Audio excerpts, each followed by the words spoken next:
The sun hung low in the sky, casting a pale light over the rugged landscape. Above, the snow-covered mountains loomed like silent guardians, their peaks glistening with frost. The biting wind howled through the trees, carrying a chill that seeped into bones and made every breath feel sharp. Below, the ground was blanketed in thick layers of snow, sparkling under the weak sunlight yet hiding dangers beneath its surface. Amidst this vast wilderness stood a small, weather-beaten cabin, its wooden frame deeply rooted against centuries of harsh winters. Smoke curled lazily from its chimney, an invitation of warmth amidst the relentless cold.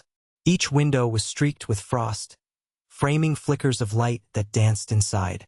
The surrounding forest stood still and silent, an eerie reminder of nature's power and isolation.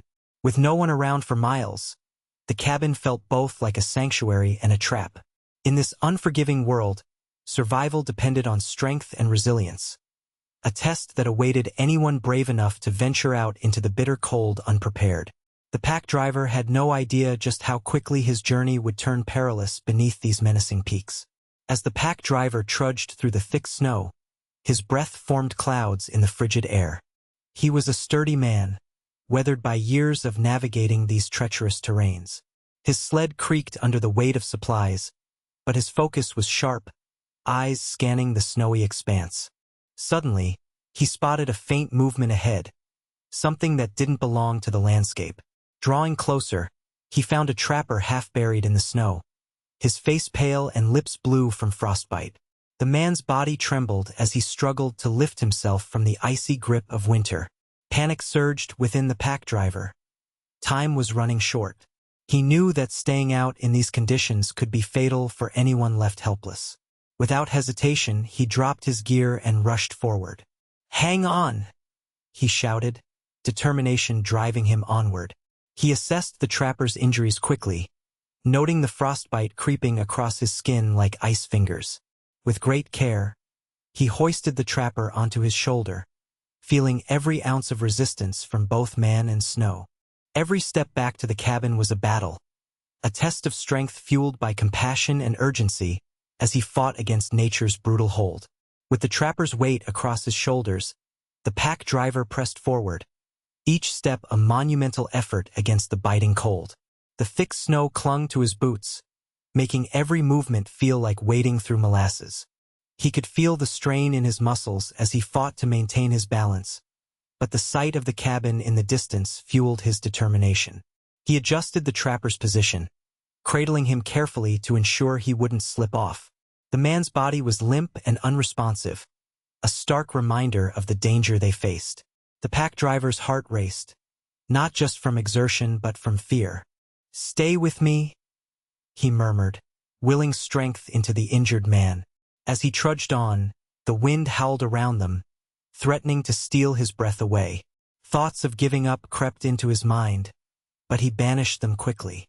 Every step was a testament to his will. He thought of warmth and safety waiting beyond the snow. With each labored breath, he pushed onward, summoning every ounce of strength and courage.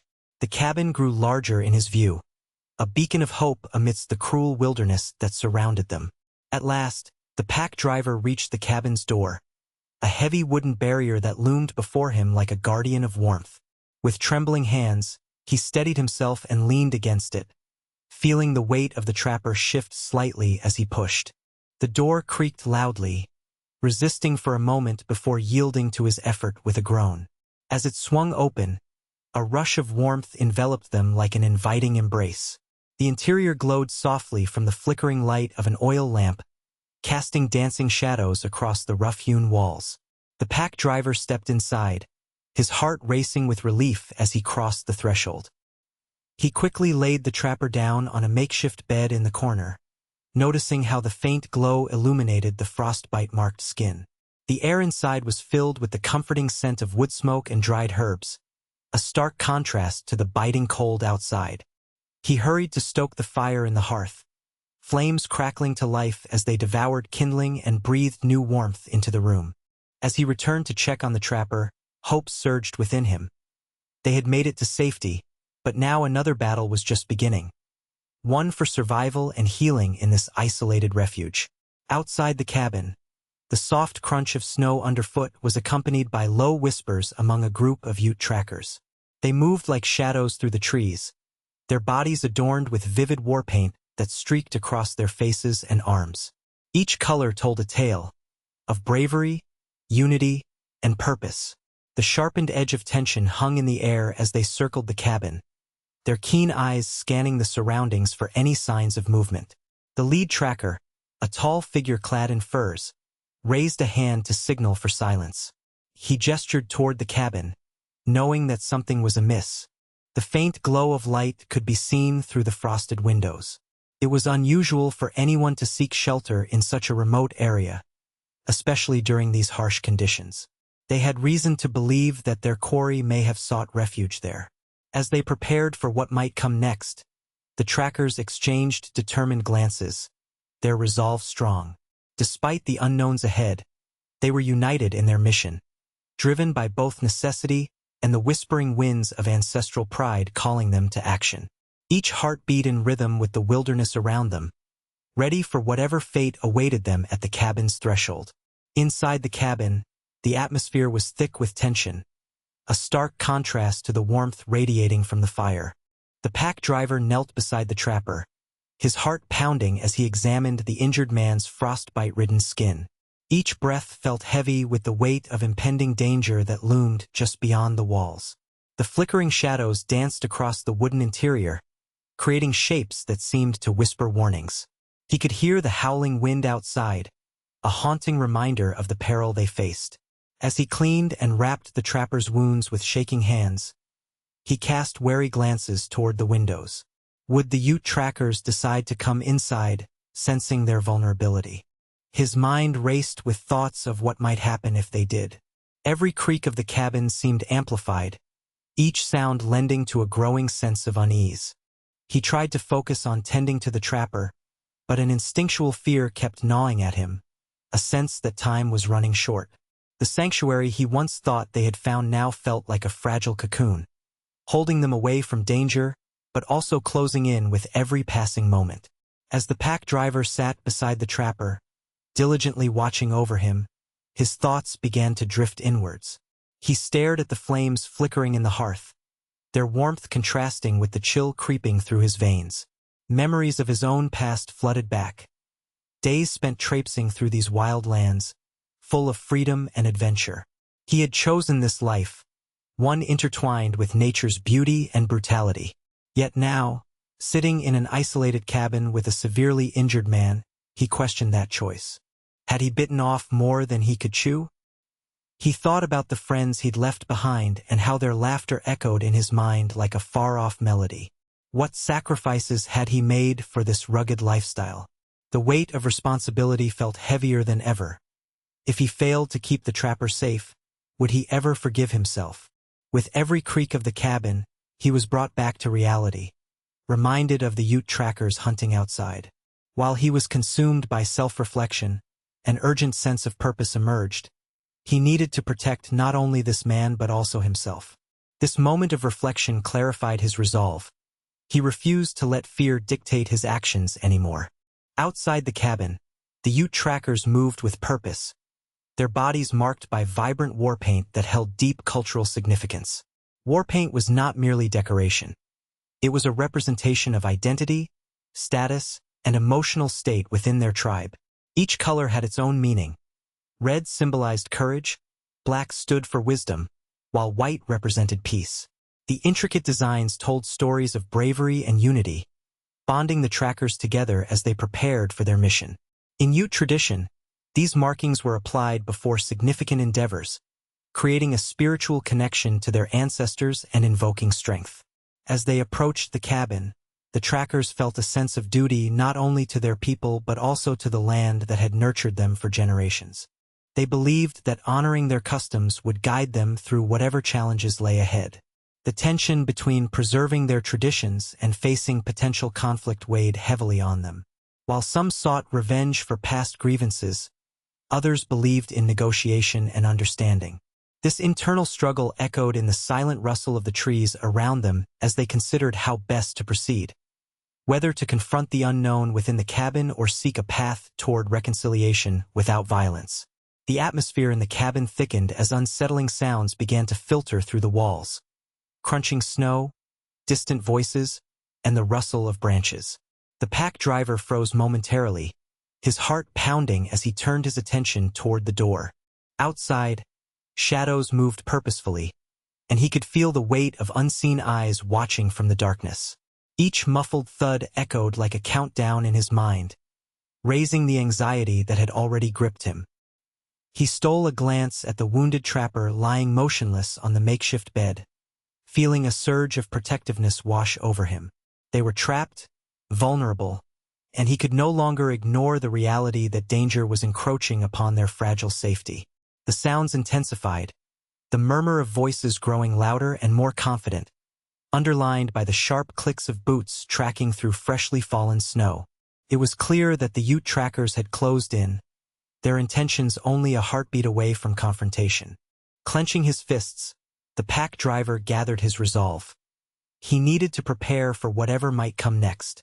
The fire flickered ominously as its warmth felt stark against the chilling tension brewing just outside their door. The moment of decision loomed before the pack driver, the weight of responsibility pressing down on him like the heavy snow outside. He glanced at the trapper, still unconscious and vulnerable on the makeshift bed, and felt a deep instinctual need to protect him. Yet, with the Ute trackers drawing closer, he questioned whether staying put would truly keep them safe. Outside, the murmurs had grown into distinct voices, filled with urgency and intent. He could hear them strategizing, their resolve evident in every word. While courage urged him to confront the danger head-on, practicality whispered that he might find allies who could help, if only he dared to step outside. But would leaving the trapper unguarded be a grave mistake? The cabin felt more like a prison than a refuge as shadows danced across the walls. His mind raced through possibilities. What if he fled for help only to return too late? Conversely, what if he stood his ground and faced the trackers alone? With each tick of time, the tension escalated, forcing him to make a choice that could determine their fates. It was a moment where every instinct clashed, and he knew he could not delay any longer. As dawn broke, a soft light seeped through the frosted windows, illuminating the cabin with a muted glow. The pack driver stood at the window, heart racing, peering into the fading shadows of the night. The world outside was transformed, the soft blanket of snow sparkling as it caught the early morning light. But that beauty was quickly overshadowed by the sight of figures moving cautiously toward the cabin. The Ute trackers emerged from the trees, their warpaint vivid and striking against the white backdrop. As they drew closer, their footsteps crunched deliberately on the snow, each sound echoing like a thunderclap in the silent dawn. The pack driver's pulse quickened. He could feel the tension in the air as if it were a living thing. Their determined expressions suggested they were ready for whatever confrontation lay ahead. With a sudden surge of adrenaline, he turned away from the window and knelt beside the trapper, urgency filling his movements. He had to prepare for the worst but still hoped for a peaceful resolution. Would they see him as a protector or a threat? As the door creaked open, he felt every eye, his and theirs, locked in an unspoken standoff that could change everything in an instant. The door creaked open, revealing the pack driver standing defensively within the cabin, heart pounding as he locked eyes with the Ute trackers. A moment of silence hung in the air, thick with tension and uncertainty. After what felt like an eternity, the lead tracker stepped forward, his warpaint gleaming in the dawn light. Surprisingly, instead of hostility, there was curiosity reflected in his gaze. In that instant, both the pack driver and the trackers began to understand one another. The driver's deep protectiveness for the trapper resonated with the tracker's own sense of duty to their land and culture. As they shared cautious words in a blend of gestures and remnants of common language, barriers gradually crumbled. The pack driver explained their plight, a desperate need for assistance. Ultimately, connection blossomed amidst their differences. The Ute trackers agreed to help care for the wounded man, forging an unexpected alliance. With every grateful nod exchanged, mutual respect emerged, a lesson in survival embodied by newfound bravery and understanding. As they worked together to nurse the trapper back to health, both parties recognized that even in conflict-ridden circumstances, compassion could bridge cultures and forge paths toward healing. In the days that followed their alliance, both the pack driver and the trapper experienced profound changes. The pack driver, once burdened by self-doubt and isolation, found newfound strength in collaboration and shared purpose. Working alongside the Ute trackers to care for the injured man, he realized that survival was not just about individual resilience but also about the bonds formed through understanding and empathy. Each conversation deepened his appreciation for the Ute culture, allowing him to recognize the richness in their shared histories and struggles. For the trapper, waking up to the sounds of laughter and the sharing of stories was transformative. His frostbite wounds served as a painful reminder of vulnerability, but they also marked a turning point, an opportunity to forge connections that transcended past conflicts. Knowing he was not alone in his recovery instilled a sense of hope he had not felt before. As they all gathered around the fire one evening, exchanging tales and traditions, it became clear that this experience had changed them. They were no longer defined by their differences. Instead, they stood united by a common goal, survival, and a deeper understanding of one another. In this harsh landscape, they discovered that compassion could lead to healing, bridging cultural divides and fostering lasting bonds amidst adversity.